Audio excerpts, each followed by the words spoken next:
So guys, let's talk.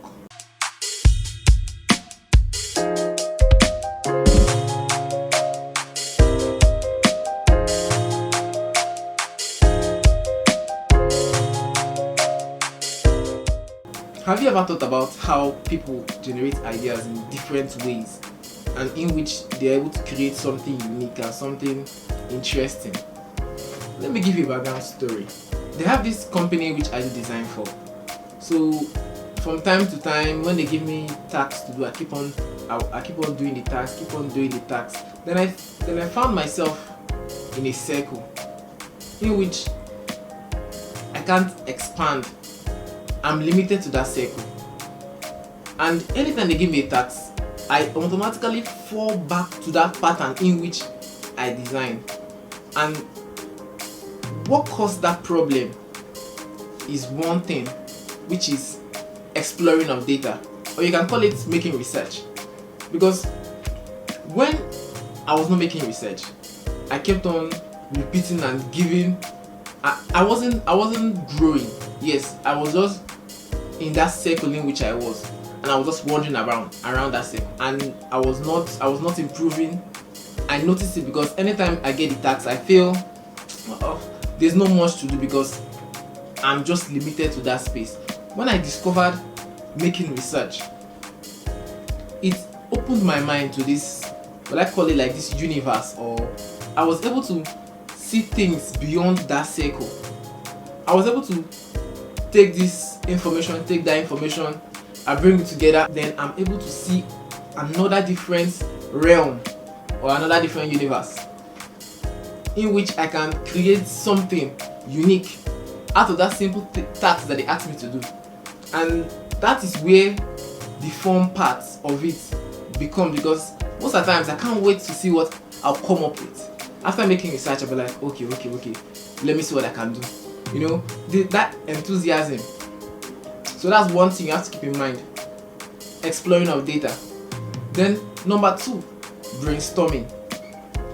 Brainstorming is let's say kind of making research, because you can't actually think or create ideas without actually having the idea. You have to have that.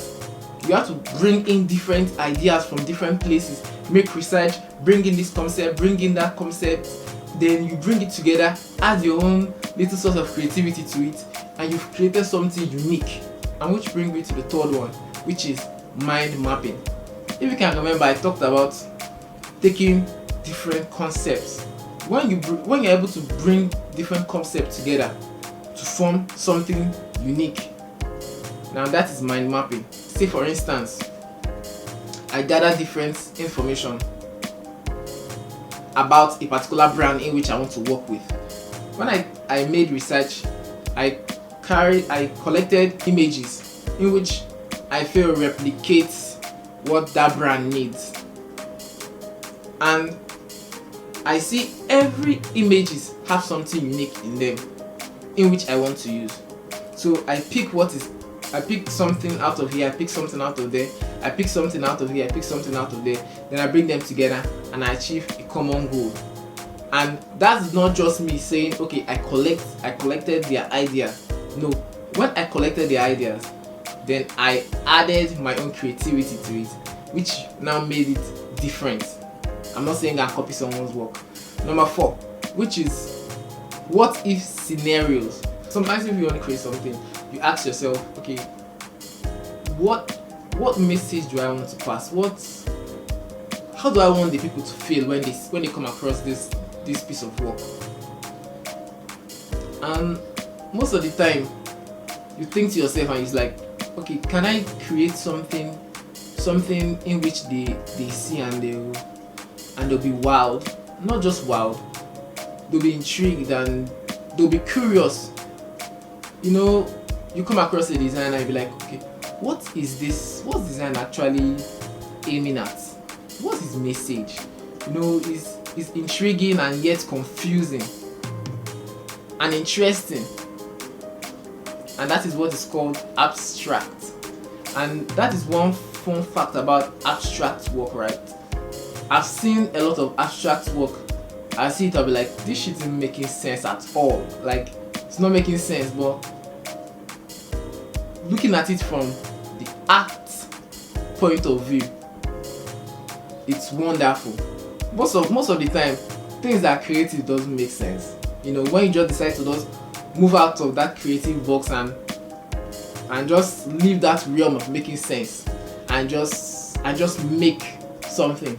You know, that's where you find possibilities of things that are beautiful and yet complex.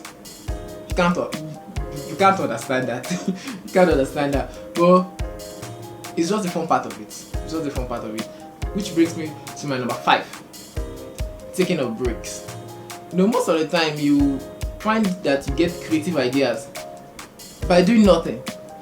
Like you're just chilling, probably you're operating your phone, or you're watching TV, or you're just outside, maybe just relaxing. Then all of a sudden, something hits you. You're like, wow. One thing in which you have to take in, you have to put in your mind is, if you are working for a client, you have to be creative, yes, but make sure you are passing a message. Make sure it's making sense. Recently, I found out that when I stop thinking about how well I want to create something, then I see myself in this space of being free and I can do what I want to do. But when I have that pressure in me, I want to create, it's actually stifling sometimes, and it makes you rigid and keeps you in that box, keeps you in that safe space, which limits you from spreading your wings and flying. Whenever you want to create, you have to be willing to explore data. You have to be able to brainstorm. You have to be able to mind map, make a lot of what if scenarios, and just take a break. There's a lot of ways in which you can generate ideas, not just by what I'm saying, but this is just a few research in which I made and opened my mind, and some other thing in which I do, which helps me. That's what I was able to share with you. So thank you for watching and staying with me. I appreciate it. Like and subscribe. I'll see you in the next video.